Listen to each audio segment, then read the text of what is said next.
जय श्री राधे कृष्णा। जय जय श्री राधे। नमस्कार प्रिय भक्तगणों, आज आप सभी श्रवण करेंगे आमल की एकादशी की पावन पौराणिक कथा। कहा जाता है कि इस दिन सच्चे मन से व्रत रखकर पूरे सच्ची श्रद्धा भाव से जो भी कोई व्यक्ति से हरि विष्णु का जाप करके पूजा पाठ करता है, व्रत रखता है, व्रत कथा सुनता है, उसकी हर मनोकामना पूर्ण होती है।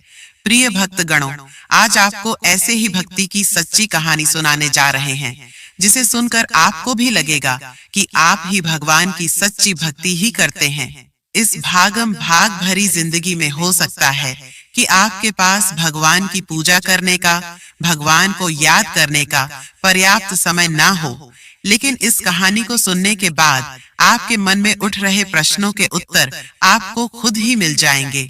तो आप सबसे मेरा निवेदन है कि इस कथा को पूरे श्रद्धा से अंत तक सुनना। कथा शुरू करने से पहले कमेंट बॉक्स में श्री हरि विष्णु जरूर लिखिए। अगर आपने हिंदू रिलीजियस टेल्स चैनल को अभी तक सब्सक्राइब नहीं किया है तो तत्काल सब्सक्राइब कर लीजिए और हाँ, बेल आइकन का बटन दबाना न भूलिए। देवर्षि नारद जी बात बात पर नारायण नारायण कहा करते और इसी प्रकार दिन में कई बार भगवान का नाम लेते थे। एक दिन उनके मन में यह विचार आया कि वह तो दिन भर भगवान का नाम लेते रहते हैं, इसलिए वही भगवान के सबसे बड़े भक्त हैं और उन्हीं की भक्ति सबसे बड़ी भक्ति है। यही सोचकर एक दिन देवर्षि नारद भगवान श्री विष्णु के पास पहुंचे और पूछने लगे, भगवान, आपको सबसे बड़ा भक्त कौन है? आप कृपया मुझे बताइए। देवर्षि नारद ये सोच रहे थे कि वह हर समय नारायण नारायण रहते रहते हैं, भगवान उन्हीं का नाम सबसे पहले लेंगे। लेकिन भगवान विष्णु कहने लगे, देवर्षि जीवनपुर नामक ग्राम में रहने वाला एक किसान मेरा सबसे बड़ा भक्त है और उसका नाम भोला है। यह बात सुनकर नारद जी को बड़ा धक्का लगा, क्योंकि उनके मन में जो उम्मीद थी वह टूट गई थी। वह तो सबसे बड़ा बस खुद को ही समझते थे। फिर भी उन्होंने इस बात का पता लगाने के लिए भगवान विष्णु से उस किसान का नाम और पता लिया और किसान के गांव में चल पड़े। वहां जाकर देवर्षि नारद ने देखा कि खेती किसानी के लिए भोला किसान के पास 2 बैल भी हैं। भोला किसान सुबह ब्रह्म मुहूर्त में उठा और उठने के बाद उसने 2 बार नारायण कहा और हाथ में भूसा, खली और पानी डालकर बैलों को खाने के लिए लगा दिया। दैनिक क्रिया के बाद सुबह का जलपान करने के बाद सूर्योदय के साथ ही वह अपने हल और बैल लेकर खेतों में जा पहुंचा। 10 बजे के आसपास उसकी पत्नी कलेवा लेकर आई। उसने पत्नी के हाथ से लाया हुआ कलेवा खाया और फिर से खेती के काम में लग गया। दोपहर में घर जाकर मुंह हाथ धोए और खाना खाया। बैलों के लिए भी उसने भूसा, चारा और पानी रख दिया। इसके बाद भी वापस से खेत में जाकर काम करने लगा। ठीक सूर्यास्त के पहले अपने हल और बैलों के साथ घर वापस लौटा। मुंह हाथ धोकर उसने रात का खाना खाया और 2 बार नारायण नारायण बोलकर वह सो गया। यह देखकर नारद को बड़ा आश्चर्य हुआ कि एक किसान ने पूरे दिन में केवल 4 बार ही नारायण नारायण कहा, और जबकि वह खुद तो सारा दिन नारायण नारायण कहते रहते हैं। फिर भी भगवान विष्णु उन्हें अपना सबसे बड़ा भक्त नहीं मानते। नारद जी ने फिर से वापस वैकुंठ लोक जाकर अपनी यह आशंका और अपना यह तो भगवान विष्णु को बताया और पूछा कि प्रभु, वह भोला किसान तो आपको दिन भर भी याद नहीं करता। यहाँ तक कि उसने दिन भर में केवल 4 बार ही नारायण नारायण पुकारा। मैं तो सारा दिन हर वक्त घूमते फिरते हुए केवल आपको ही याद करता रहता हूँ, आपका ही स्मरण करता रहता हूँ। फिर भी प्रभु, आप उसी किसान को अपना बड़ा भक्त क्यों कहते हैं? भगवान विष्णु थोड़ा मुस्कुराए और फिर देवर्षि नारद को जल से भरा हुआ एक कटोरा देकर कहने लगे कि देवर्षि, इस कटोरे को लेकर आप सूर्यास्त तक भ्रमण कीजिए, लेकिन ध्यान रखिएगा इस कटोरी में से एक भी बूंद पानी की नहीं गिरनी चाहिए। अगर ऐसा हुआ तो मेरा सुदर्शन चक्र आपके पीछे पीछे रहेगा। पानी की एक बूंद भी अगर गिरी तो वह सुदर्शन चक्र आपकी गर्दन काट लेगा। देवर्षि नारद ने भगवान विष्णु के हाथ से जल से भरा कटोरा ले लिया और सुबह से शाम तक हाथ में जल भरा कटोरा रखकर भ्रमण करते रहे। सुदर्शन चक्र लगातार उनके पीछे पीछे चल रहे थे। सूर्यास्त हुआ। देवर्षि नारद ने राहत की सांस ली।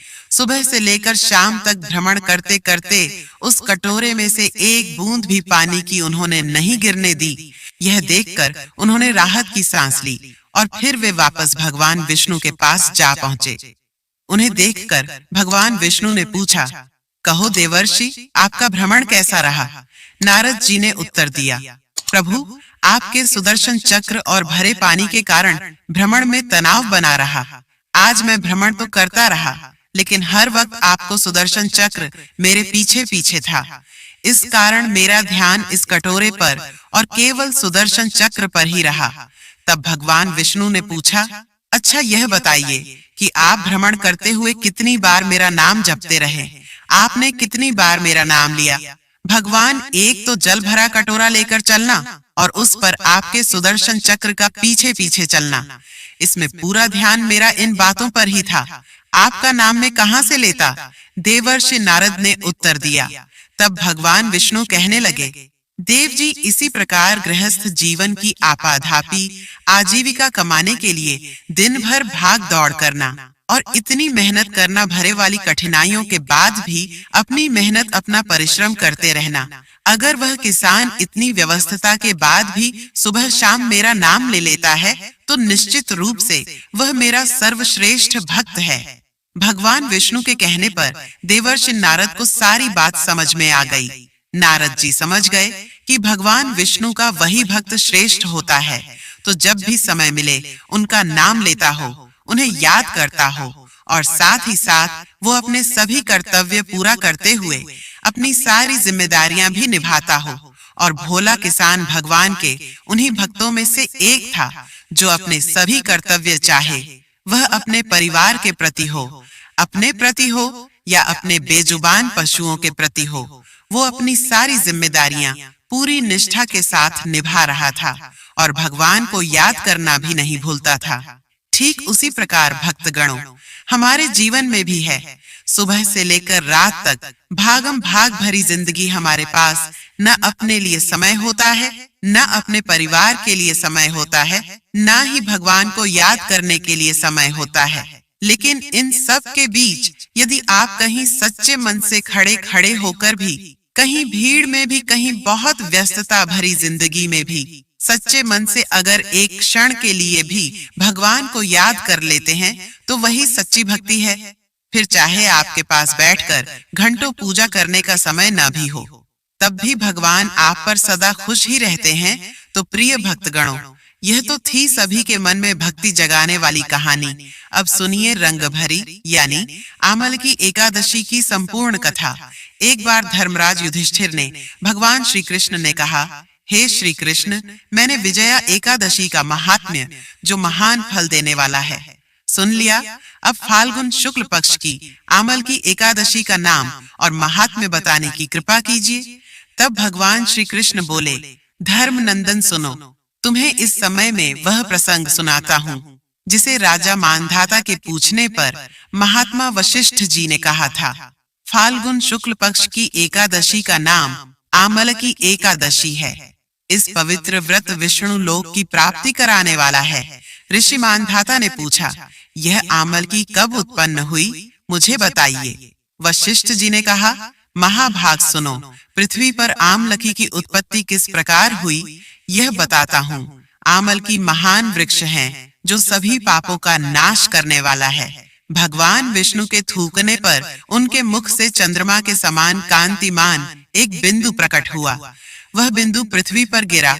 उसी से आमल की अर्थात आंवले का महान वृक्ष उत्पन्न हुआ। यह सभी वृक्षों का आदिभूत कहलाता है। इसी समय समस्त प्रजा की सृष्टि करने के लिए भगवान ने ब्रह्मा जी को उत्पन्न किया। उन्हीं से इन प्रजाओं की उत्पत्ति हुई। देवता, दानव, गंधर्व, यक्ष, राक्षस, नाग और निर्मल अंतःकरण वाले महर्षियों को ब्रह्मा जी ने जन्म दिया। उनमें से देवता और ऋषि उसी स्थान पर आए जहां विष्णु प्रिया आमलकी का वृक्ष था। महाभाग उसे देखकर देवताओं को बड़ा आश्चर्य हुआ। फिर भी एक दूसरे की ओर देखते हुए उत्कंठा पूर्वक उस वृक्ष की ओर देखने लगे और खड़े खड़े सोचने लगे कि लक्ष्य यानी पाकड़ आदि वृक्ष तो पूर्व कल्क की ही तरह है, जो सब के सब हमारे परिचित हैं, किंतु इस वृक्ष को हम नहीं जानते। उन्हें इस प्रकार चिंता करते हुए देख आकाशवाणी हुई महर्षियों, यह आंवले का वृक्ष है जो श्री विष्णु को प्रिय है। इसके स्मरण मात्र से गोदान का फल मिलता है। स्पर्श करने से इसका दुगना और फल खाने से तिगुनी पुण्य मिलता है। इसलिए सदा प्रयत्न पूर्वक आमलकी का सेवन करना चाहिए। यह सब पापों को हरने वाला वैष्णव वृक्ष बताया गया है। इसके मूल में श्री विष्णु, ऊपर भाग में ब्रह्मा जी, स्कंध में परमेश्वर भगवान रुद्र, शाखाओं में मुनि, टहनियों में देवता, पत्तों में वस्तु, फूलों में मददगार और फलों में समस्त प्रजापति निवास करते हैं। आमल की सर्वदेवमयी बताई गई है, इसलिए विष्णु भक्त पुरुषों के लिए यह पर्व पूज्य है। आर्षि बोले, अव्यक्त स्वरूप से बोलने वाले महापुरुष, हम लोग आपको क्या समझे? आप कौन हैं? देवता है या कोई और? हमें ठीक ठीक बताइए। तब दिव्य आकाशवाणी हुई, जो संपूर्ण भूतों के कर्ता हैं, जिन्हें विद्वान पुरुष भी कठिनता से देख पाते हैं, वही सनातन विष्णु में हूँ। देवाधिदेव भगवान विष्णु का कथन सुनकर और उन ब्रह्म कुमार महर्षियों के नेत्र आश्चर्य से चकित हो उठे। वे भगवान की स्तुति करने लगे। ऋषि बोले, संपूर्ण भूतों के आत्मभूत आत्मा और परमात्मा को नमस्कार है। अपनी महिमा से कभी चित्त न होने वाले अचित को नित्य प्रणाम है। अंतरित परमेश्वर को बारंबार प्रणाम है। दामोदर सर्वज्ञ और योगेश्वर को नमस्कार है। मायापते आपको प्रणाम है। आप विश्व के स्वामी हैं। आपको बारंबार नमस्कार है।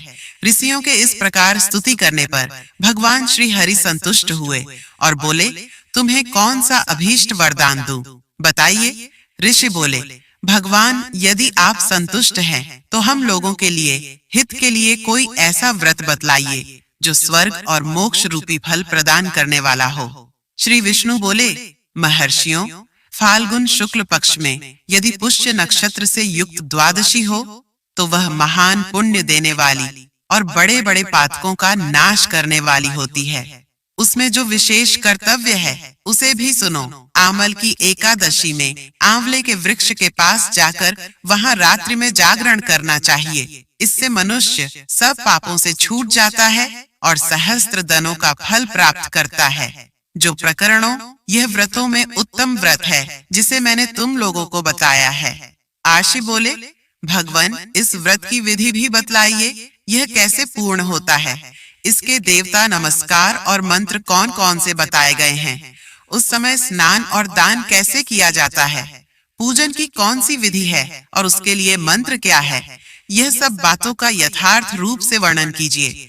भगवान कहने लगे, इस व्रत की जो उत्तम विधि है उसको सुनो। एकादशी को प्रातः काल दंत धावन करके यह संकल्प करें कि हे पुंडरीकाक्ष, मैं एकादशी को निराहार रहकर दूसरे दिन भोजन करूंगा। आप मुझे शरण में रखें। ऐसा नियम लेने के बाद पतित, चोर, पाखंडी, दुराचारी, मर्यादा भंग करने वाले और गुरु पत्नी गामी मनुष्य से वार्तालाप न करें। अपने मन को वश में रखते हुए नदी में, पोखरे में, कुएं पर या घर पर ही स्नान करें। स्नान करने से पहले शरीर में मिट्टी लगाए। फिर विद्वान पुरुष को चाहिए कि वह परशुराम जी की सोने की प्रतिमा बनवाए।